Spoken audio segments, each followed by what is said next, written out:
so much for joining us. Let me hit some buttons here. My name is Stephanie Menor, and I am here to teach you all about jewelry making with polymer clay. This class is for an absolute beginner. So if you have been wanting to try polymer clay and not knowing where to start, this is the class for you. We're going to take you from the very beginning all through to the end, how to design your jewelry, how to bake it, how to put it together, and make some pieces from your imagination. So if we switch to the top-down camera, I'm going to show you some of the pieces that we're going to be making today, and then we're going to go through our supply list. Okay, so from this camera, I don't know, hopefully you guys can see.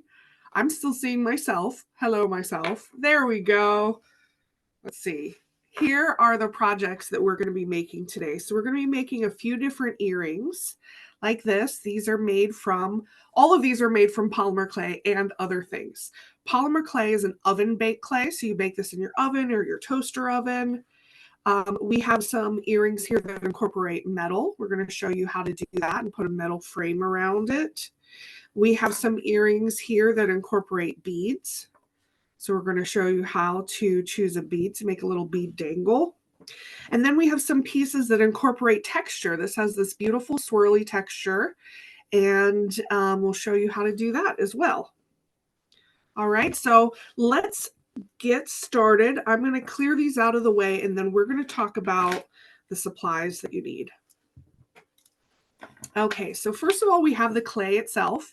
Now, this is a new type of polymer clay on the market where the pattern, this is a swirly pattern, is already in the clay. So that's why this is perfect for the beginner. You don't have to buy multiple colors of clay and have the know-how on how to create a pattern like this. It's already done for you.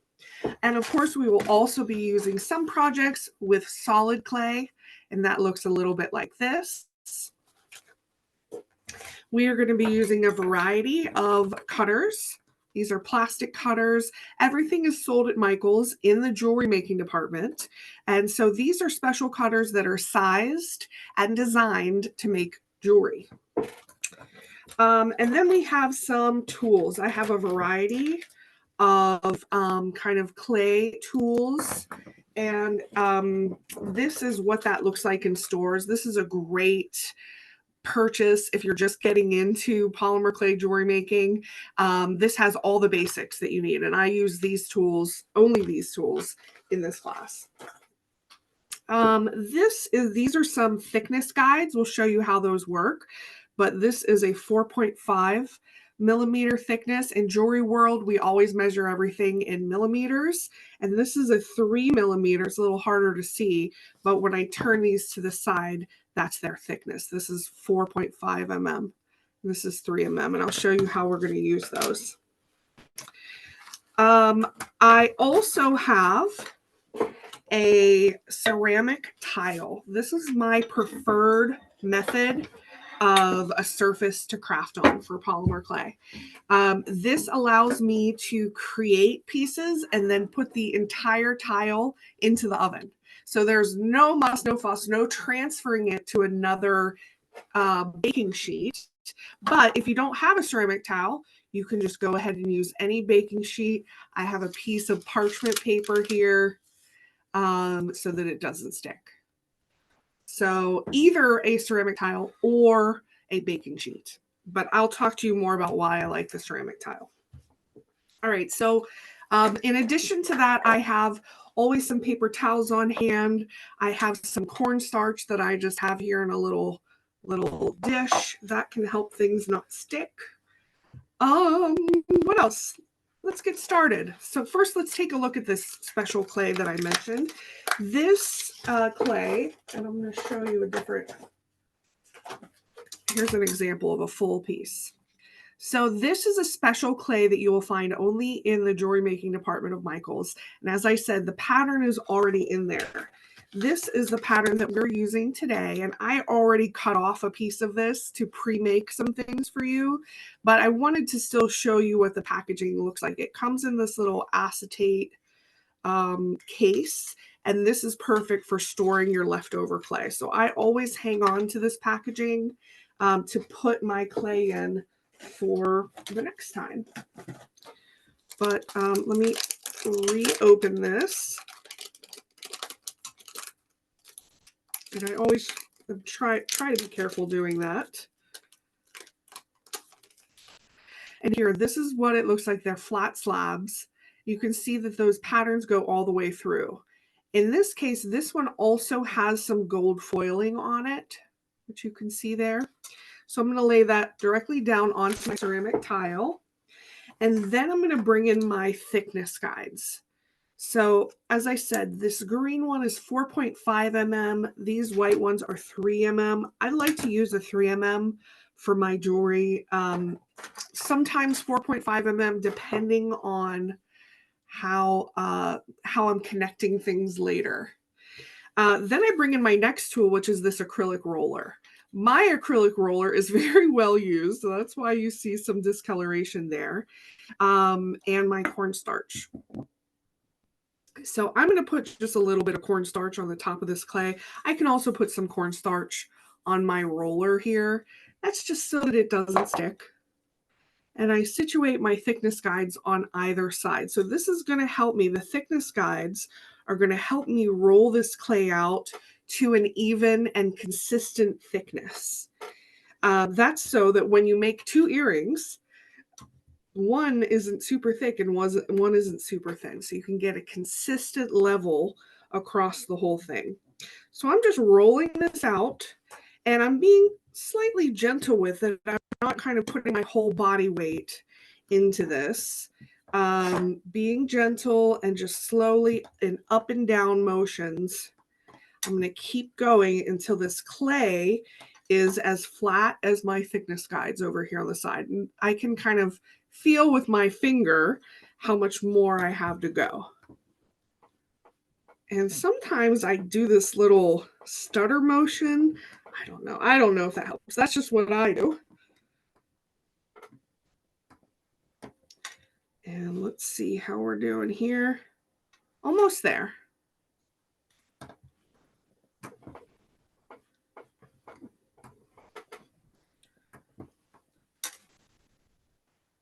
Yeah, about a 0.5 millimeter on this side more. It feels like it needs it.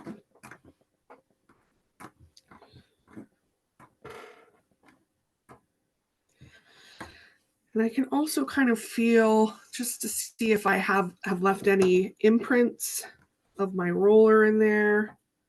You want a smooth surface to start. Okay, so we're ready for the next step. Let me pull these away and bring in the earring that we're trying to do here. So this piece of clay can make an earring like this. And so it's just one cut of clay. And then later, after we bake it, I'll show you how to add a little bead there. So that's what we're doing. And that uses this cutter. This cutter comes in a pack of other cutters. So all of the cutters come in assortments like this. You buy one thing and you get lots of different shapes in there. When using cutters, you want to use some cornstarch. So I always dip the cutter in the cornstarch to start, and then I can start making cuts. So the cool thing about it is you can see through here to what pattern, so you can kind of place it along the clay where you want it to go. So I'm just going to do this bottom corner here. Move you guys back a little bit. All right, and then just press down, straight down. You want to go all the way through the clay, make contact, and make sure that this has been pressed down evenly across the surface of the cutter and lift straight up. And that cornstarch helps it to release. All right, I'm going to do my second one here, pressing straight down, making sure there's evenly pressure across the top of it. Oops. There you go. And then you would continue making as many cuts as you want to use this clay. And now we're going to weed out the clay that we didn't use. And this is why I like to use a ceramic tile, because your pieces will stick to the tile and you just have to pick up the excess. You can have some that sticks on there, and then you're left with excess clay. This is not going to be wasted. I will show you at the end of the class how to use up all of your excess clay. You'll have less excess than mine though, because you'll use the most cuts in that clay as you can, or you can put the excess clay back into this little acetate box and save it for later. All right, so this is ready to go into the oven. I can pick this whole ceramic tile up and put it into the oven. The only thing that I need to do beforehand is I can get along like with an owl. Is this an owl? An awl? An awl like this, a tool, and kind of clean up along the edges here. This will just make my life a little easier when this comes out of the oven, because you want to perfect those edges. You can do that after it's baked, but sometimes it's easier to just do this very fine work before you bake it. So I'm just working along the foot of the shape here, the foot that is touching the ceramic tile, and just making sure that my edges are clean. Okay, and all this little excess clay, that can stay there, that can bake into the oven. All right, so that is the first thing we do. That is ready to bake. So while I start my next piece, I'm just scooching my tile over.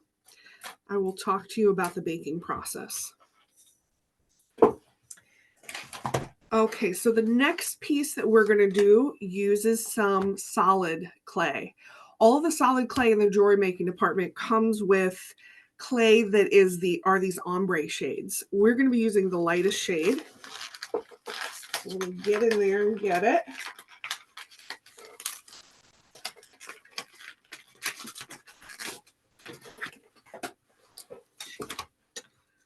So here they are, and we're going to use this one.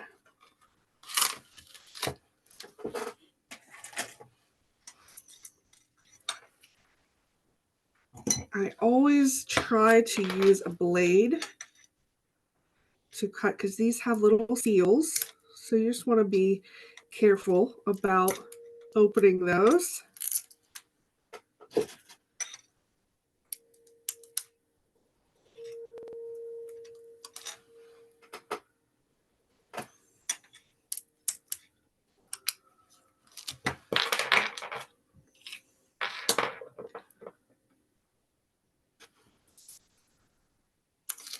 And we open that up. And again, this goes straight onto my ceramic tile. Okay, so same process as before. I'm going to use my thickness guides on the other side. I'm going to roll this out, but let's talk about baking while I roll this out.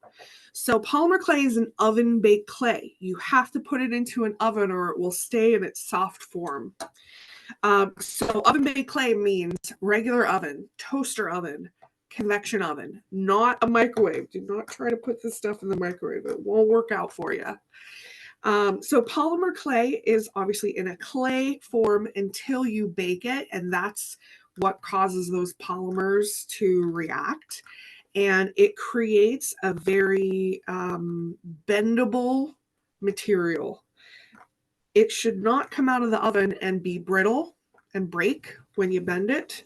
I'll show you an example of that. Actually, I'll show you right now. This is the piece that we're making. This is baked, and it's very bendable. So clay that breaks when you bend it, that means that it was not cooked properly. It usually means that it was cooked for a lesser amount of time or a lesser temperature than it should be. It wasn't baked enough. So properly baked polymer clay will be nice and bendy. And you bake it in a warm oven, 250 degrees, for 20 minutes. That's been the magical timing for me. But depending on your oven, everyone's oven is different. We have hot spots. We have non-correct temperature gauges. So you know your own oven, and you know if it runs hot, if it runs cold, you can adjust accordingly. But always err on the side of baking it longer than making it shorter. It's very rare that you're going to burn your clay. I mean, if you forget about it and leave it in the oven, you might burn it, but under sort of normal watchful use, very unlikely that you're going to burn it. So to leave it in there an extra few minutes, no problem. All right, so I've rolled that out. I'm at about 3 millimeters. So let's go on to the next step. Okay, this is what we are making, which makes an earring that looks like this. So this earring has a texture on the bottom and just smooth on the top. So let's do the smooth pieces first. This is the same process that I just did. Here's what that little circle, that little circle cutter. A question in the chat, do these earrings stay flexible forever? Yes. If they are baked properly, they will keep their flexibility over time.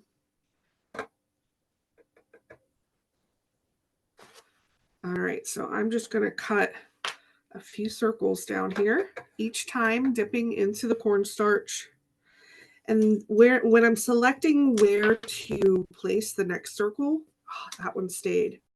That one stayed in. So if this happens, if the clay stays in your cutter instead of attached to the ceramic tile, gently, you want to take a tool, don't use your fingers, gently, preferably with a round tool, press that out. I'm actually just going to keep that to the side. The reason you want to use a tool is because you're going to get fingerprints, you're going to get fingernail imprints on there, you're going to get it messed up in any way possible. At least I will. So that's why I like to use a tool and just go slowly and be gentle.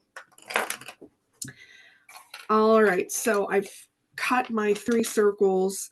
I'm actually going to cut my clay using a blade. This blade comes with the toolkit.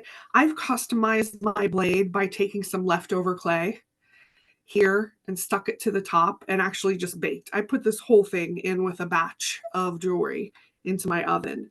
This just makes me feel more secure using it. It gives me a handhold and lets me know where the sharp edge is. So that's why that looks funky like that. All right, so I've made my little dots. I'm going to transfer this to my leftover clay pile. And this will give me an opportunity to show you, if you are not using a ceramic tile, how to move these to your baking sheet. Here's my baking sheet. Let's pretend. Now this one, very simple. That one was already that way. Instead of picking these up with my fingers, because they are stuck to this, instead of picking them up with my fingers, that might deform them, that might get fingerprints. I can use my blade as a tool to kind of scooch under them and use them to transfer them that way. Okay, and now those are ready to go into the oven. Now, but we're not done with this beautiful green polymer clay. The next thing we're going to do to make this earring is I'm going to show you how to add this texture. So textures can be added a lot of ways. I can go in there with a sharp tool and make my own freeform texture. But if we want it to look a little more professional, we can use something called a texture sheet. This is a flexible sheet. It's double-sided. This has some like swirly scroll patterns, and this has like more of a pebbly texture on it. There are tons of different texture sheets available. We have some cool classes coming up in November that use like this sweater texture, which on the other side of that one is another like herringbone sweater. Super cute, cozy projects coming up. but lots of textures available. So the way that you work this is you want to use your cornstarch because you want to be able to press this into your clay to get that pattern. So I kind of always load up on the cornstarch with these texture sheets. I'm sorry about the camera. I keep hitting it. And I'm just using an old paintbrush.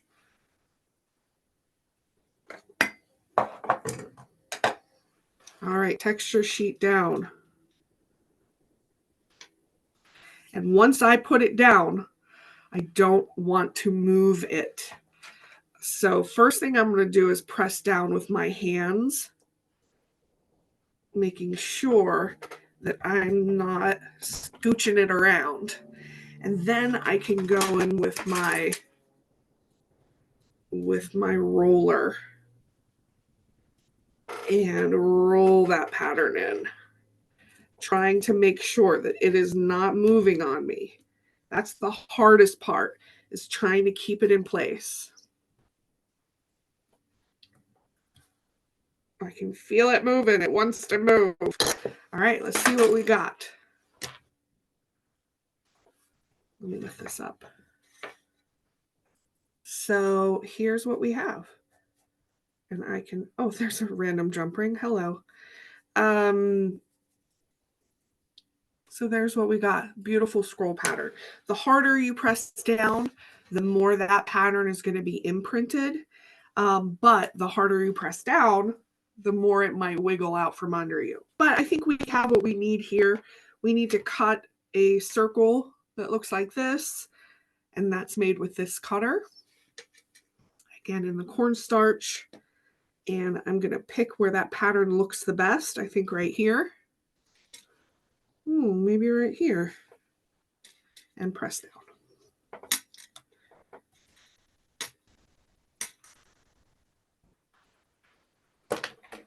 And remove all of this excess. This can go into my clay to be reused pile.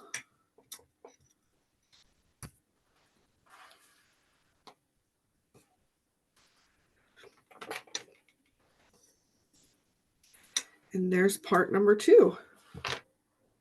Okay. Let's see. Let's do one more. And then we will pretend to bake this. I've already baked these pieces earlier today. But let's also show you how to do this one. So this earring is interesting because it uses 2 different colors of solid clay, but also because it uses a special technique to get custom cuts out of your cutters. And I'll explain what I mean by that. Let me go ahead and get some more clay out.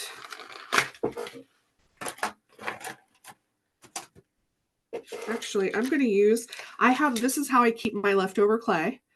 So this is a piece I had left over from last week. So I'm going to get that out.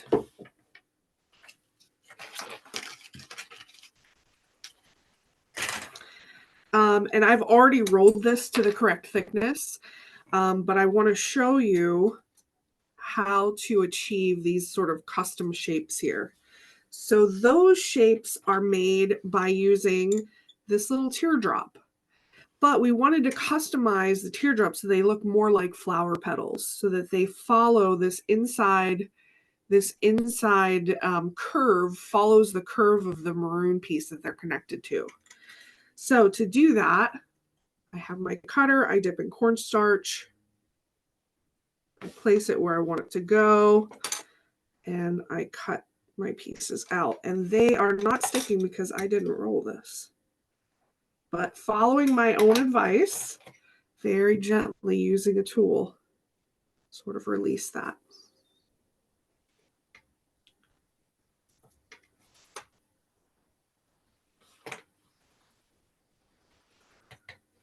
One more. Actually, we'll do 2 more.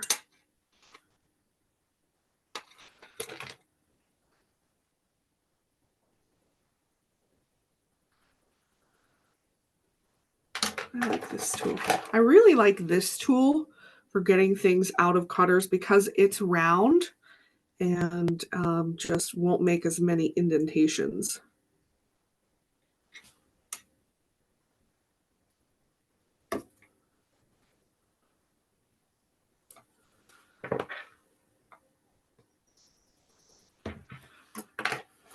Okay, and we actually need 3, but we're just going to use our imagination there. Now, the way to get it to follow the shape of that circle is, this is the circle cutter that we use to cut out this maroon piece.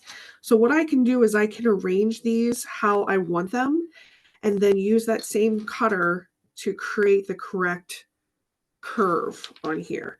So I'm actually going to go one at a time, and we're just like lobbing off the top.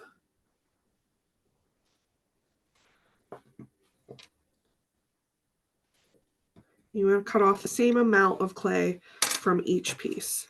Okay, now I have an example from our class from last week. We did a Halloween class last week.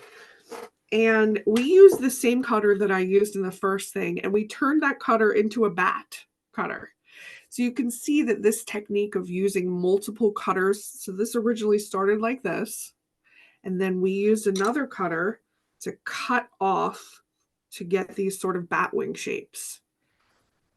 So this is great to use your cutters that you already have a little more economically. Instead of going out and buying seasonal cutters or specialty things, you can use your cutters in new ways by using 2 cutters together.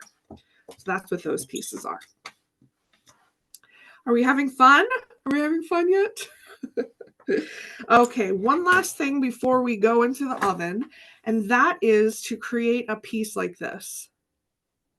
And so this has texture, but is also inside a frame. And this frame in Jewelry World are known as bezels.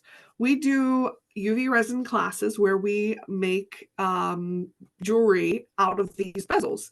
They come in a lot of different shapes. This one is a rectangle. And it's the same steps that we took for doing texture over here. Let's see. I think I'm going to try to reuse this piece of clay. Let's see if I can do that. All right, let's roll this out. Make sure we're still at 3 mm. Put a little cornstarch.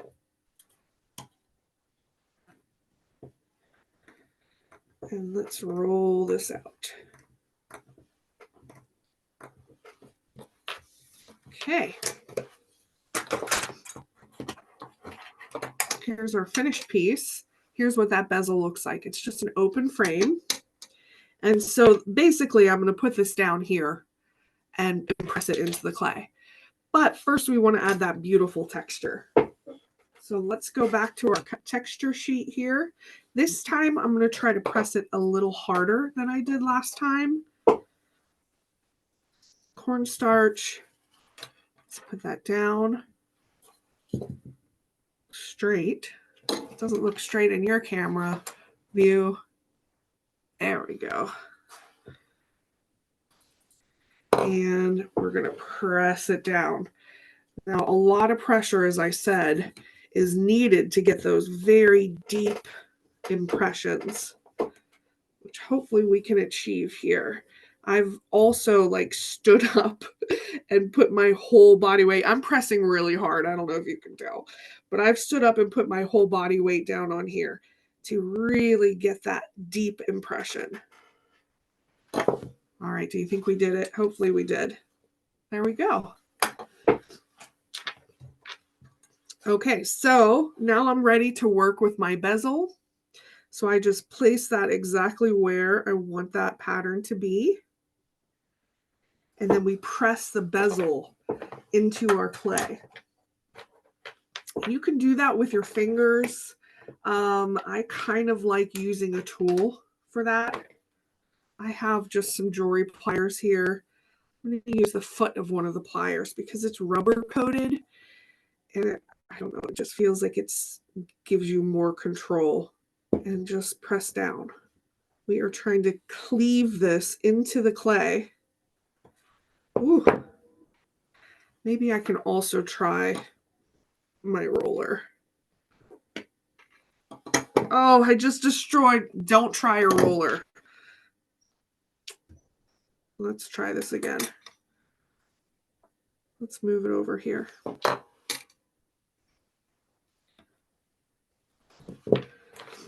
Pressing that down. I'm going to use my tool here.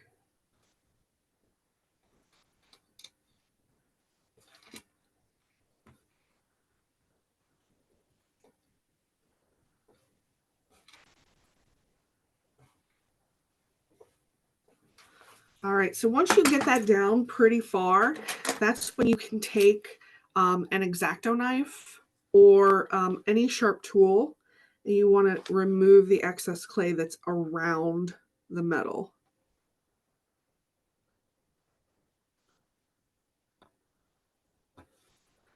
So if you have any questions about what's going on here, I see some of you are using the chat. Go ahead and put your question in the chat. We have some folks from Blue Moon on the line, and they are able to answer your questions in the chat. If I happen to see it pop up, I will answer your question live here, but we're here to help you. If you have any questions whatsoever, you just let us know and we will try to answer you.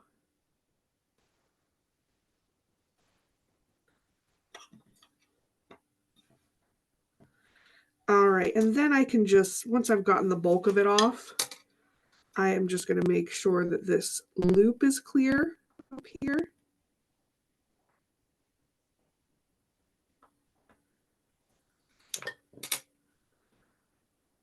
And that I've gotten all of this excess clay from the edges.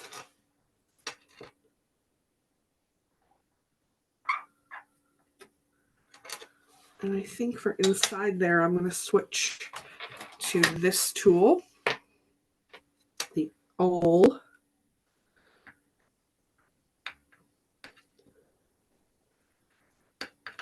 Okay, and now I don't have to do anything else to it because I'm going to pick this whole thing up and go put that in my oven. Pretend we're putting that in our oven. Okay, let me do a little cleanup here. Now that goes into the oven, as I said, 250, 20 minutes. And then you're left with some beautiful things like these.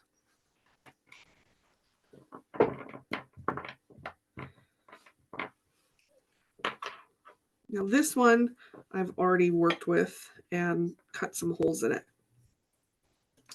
The rest of these pieces, that one has one. The rest of these pieces don't have holes. But this is what you get coming out of the oven. And so now is the time when you really perfect the edges. So on this shape, if you look at the edges, you just want to run your finger around it to see if there are any sharp spots, little burrs. And I'm using, this is a nail file, by the way.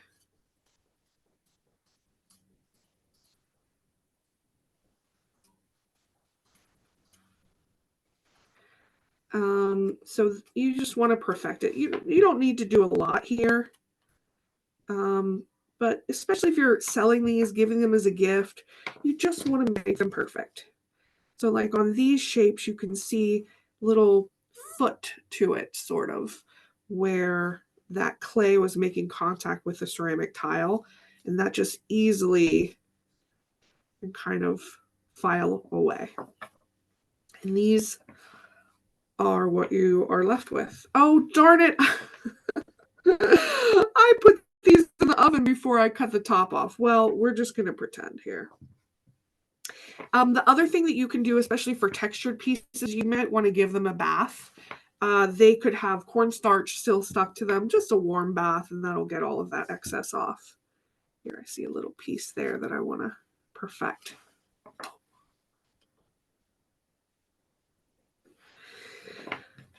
All right, so let's take it one earring at a time. So this earring, this is our final piece there. So we can see we want to start doing some connecting.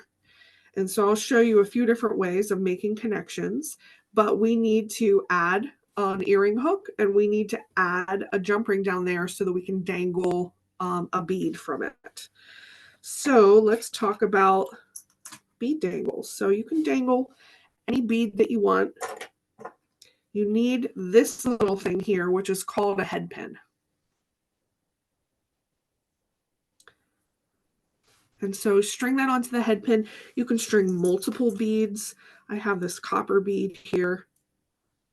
You know, however you want to design, that's what you do. You put it onto a head pin. Now you're going to need a little bit of a specialty plier in jewelry making. This is called a round nose plier. So you can see that the nose is made of these cone shaped.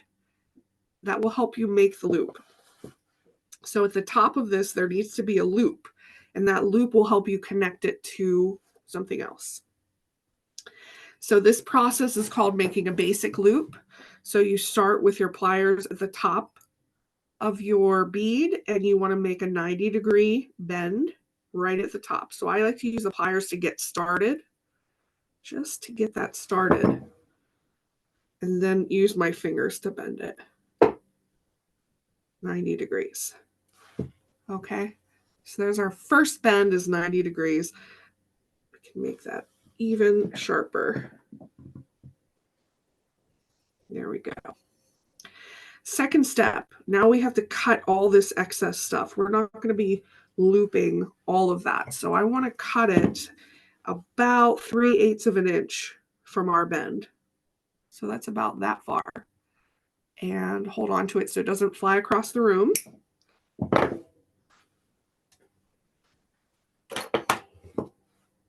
And now back to our round nose pliers. So this is where the magic happens. So you situate your round nose pliers vertically, not horizontally, vertically on top of your head pin at the very, very end, the very end of it. Okay. And then twisting your wrist toward the bead. I have a good grip on this bead. I am twisting that piece of wire back. And then when your wrist can't twist anymore, you have to let go and just reposition it so that your wrist is in a comfortable position and keep pulling it back. And that's how you'll get this little loop at the top. That's called a basic loop. And then I can kind of fuss with it and just make it even. Oops, there we go. All right. So this, and we're going to need one of these. And to connect both of those things, we need some of these. These are jump rings. But to make any of this work, we need to have holes in the places where we need the holes. So in our example earring, you can see here that in clay, I need a hole here at the top, and I need a hole here at the bottom. So you can make holes in clay before it goes into the oven. You could do that. Let me just bring in my ceramic tile here. I could have, before putting it into that oven, used a tool to create a hole here by doing that. Okay, that's one way. Have at it if you like that way. I, in particular, prefer to create the holes after it's baked. You can get a more consistent size, and it's very easy if you have the right tool. And that tool is a little hand drill like this. This is also sold in the jewelry making department at Michael's, but it's in the UV resin section. And it has a perfect bit in here that makes the perfect size hole that I need. And just let me show you how easy it is. So the bottom of the drill goes into your palm, and you situate the bit where you want your hole to be, and then start twisting.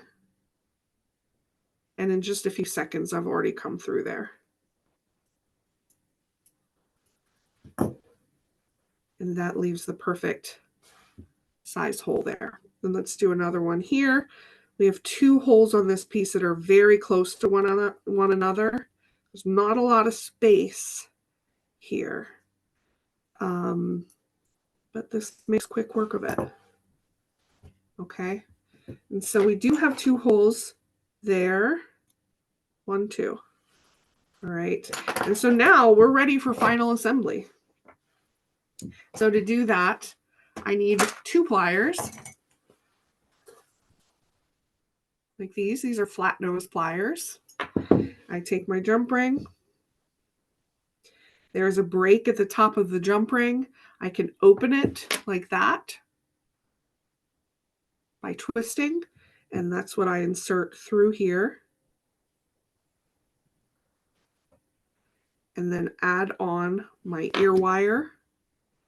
And in the opposite motion that I just did it, I close it. So that's one connection. Second jump ring. Find where the break is. There it is. You could bring your other tool in or just use your fingers and open that jump ring. Put that down through this second hole that we made. Ooh, there it is. And just kind of wiggle that through. Oh, darn it.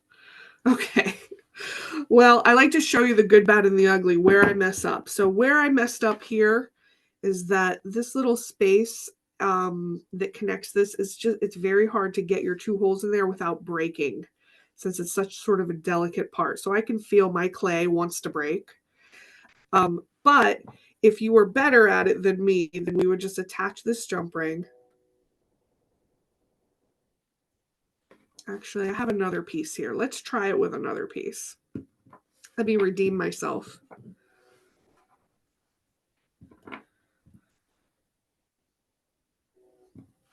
Jump ring. Ear wire. Grab one. Here we go. Let's get another ear wire. Oh. Ear wire, anyone?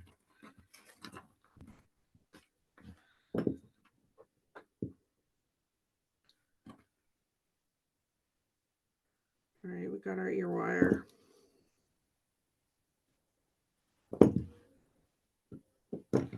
And our second jump ring.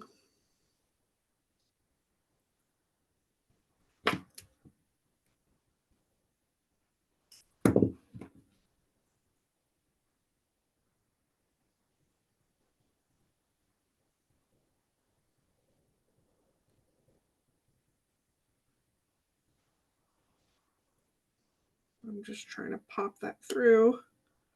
Come on. Okay, I can see I've partially got it through. I'm going to thread on my bead onto that jump ring. Oh, come on. Work with me here. There we go. And now close the jump ring. Woo! Did it. We did it, folks. And there's your finished earring. That's our first finished piece. And let me show you how to finish these other pieces. Okay, so here's our finished earring. And these are our 3 cut pieces. They are going to attach like this. These already have the holes in them where you want them to be. But you can see that using a tool like this allows you to place them exactly in the spot that you want with already baked clay. So we just need to use some jump rings to connect. So I'm going to connect a couple jump rings. I'm just going to walk you through that process. Let me grab some more jump rings.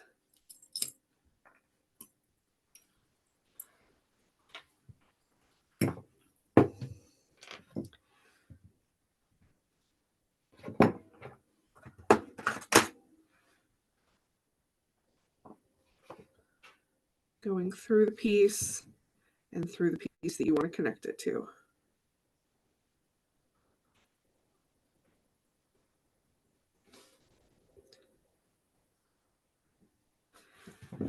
And then you have them both together and you close the jump ring. Okay. And then continue to connect here and here. And finally, we need to add a jump ring at the top. And that allows you to add your ear wire.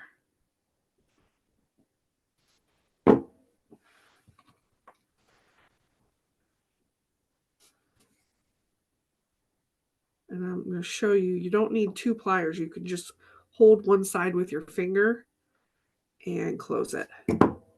So pretending that these other petals are on there, that's how you would assemble. So really, for this piece is really two basic skills that you need to know, which is making a basic loop on a head pin. And to make this one, it's just knowing how to open and close a jump ring. And that allows you to make those connections.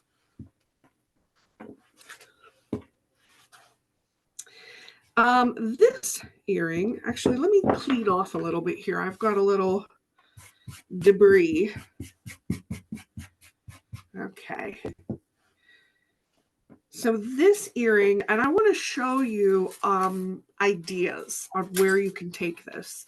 So with the skills that you've learned so far in this class, you've learned how to make texture, you've learned how to make an earring topper, how to bake them, how to connect them.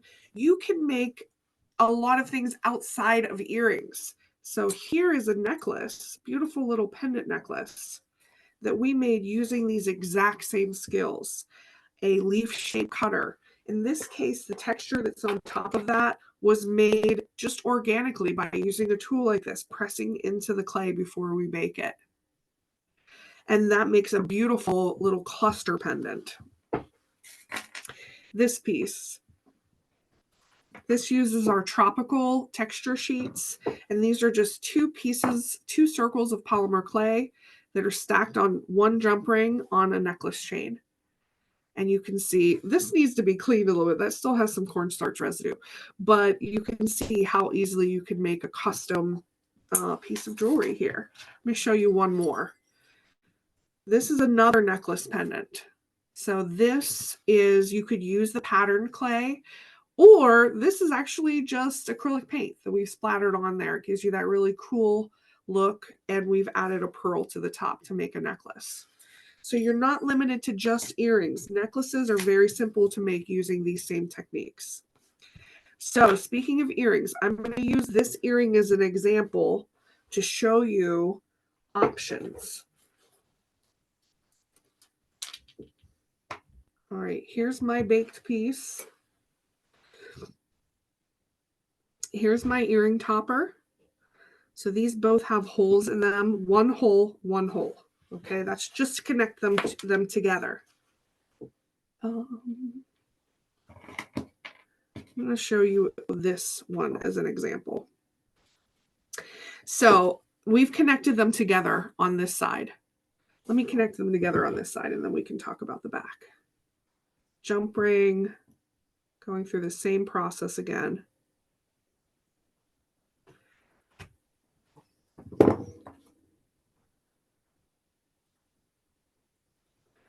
So to turn these into an earring, we need obviously something that goes through the ear. So typically that is either this, so that you have a dangle, or this little special finding that I'm going to show you.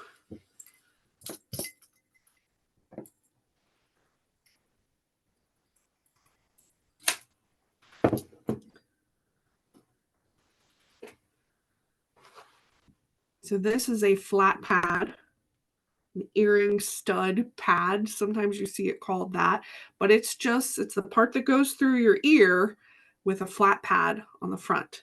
So it's up to us if we want to have more of a dangle style earring that hangs, so this part will be dangling free from that, we can connect it this way.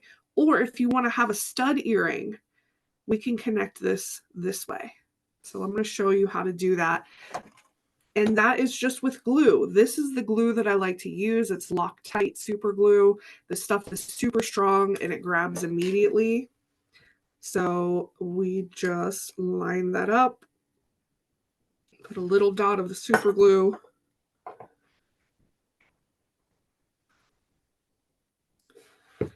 and drop that on. I'm going to set that to the side and let that dry. These things a lot of time also comes with a little earring back too, because you'll need that. So if I wanted to connect it this way, it's as simple as adding a little drop of glue. If I want to connect it as a dangle, I need another hole to be drilled. So let me go ahead and do that. When you're drilling your hole, you want to make sure that it is even with the bottom hole that's already made.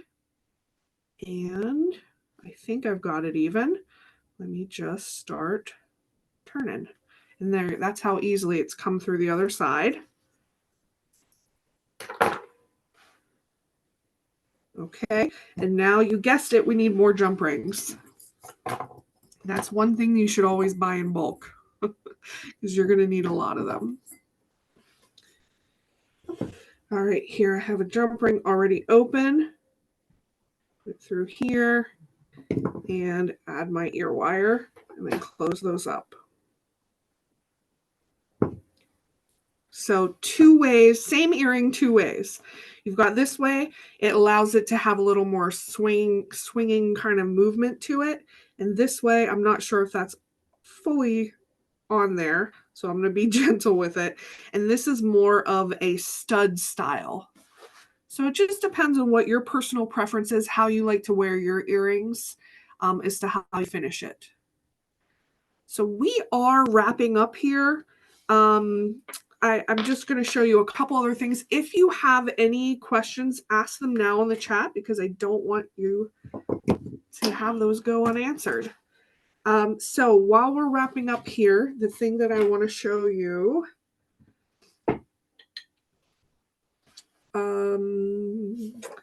are the bezel pieces. So we baked the whole bezel in the oven and we got this. You can also do little baby versions of that. Bezels come in tiny sizes too. And you just want to turn that into a necklace by adding a necklace chain. So Michael sells a lot of necklace chains that are already done, you know, no muss, no fuss. Already has the clasp on it. So I would just connect this pendant to this chain with, you guessed it, a jump ring. Okay, so that's how I would connect that. And that is how I would finish those pieces. Now, the very last thing is excess clay. So when you're done, you might be left with something that looks like this. Just pieces of excess clay. Let's see here. So what I can do to use that up, even the smallest pieces of clay, save them. Because once you have enough of them together, you can make your own cool kind of pattern.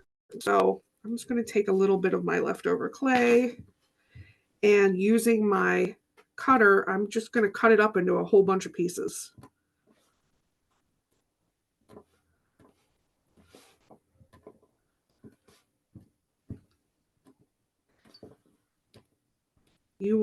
If you see a lot of crafting videos online, you see a lot of polymer clay artists doing this technique, and you can add liquid clay. At this point, you can add acrylic paint, you can add foil, but we're just doing this very simple because I want to show you that no piece of this clay gets unused. So you're left with this, and we're just going to mush it all together. Trust the process. This is going to look really beautiful. So I have this, now I have a conglomeration of clay here, which I'm just kind of smoothing out with my fingers. And then go in with my roller. And you can see it makes these really pretty marbled patterns. So from there, I can go in with any of my cutters. Let me pick one that we haven't used yet. Let's go in with a square cutter, maybe. That one might be too big.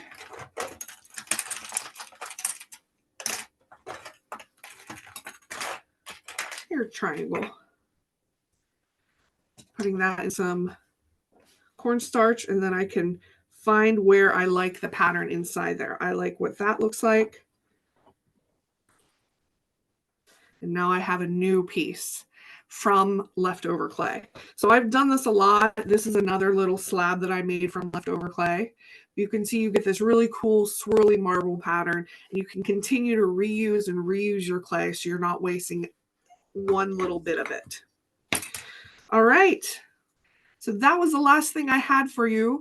Thank you so much for joining us. We do a few of these classes every month for Michael's, and we do polymer clay classes. We also do UV resin classes. If you're interested in UV resin crafting, please join us back. Check out michaels.com in the classes and events area, and you will find us. Thank you so much. Good luck out there. I hope you will all make beautiful things.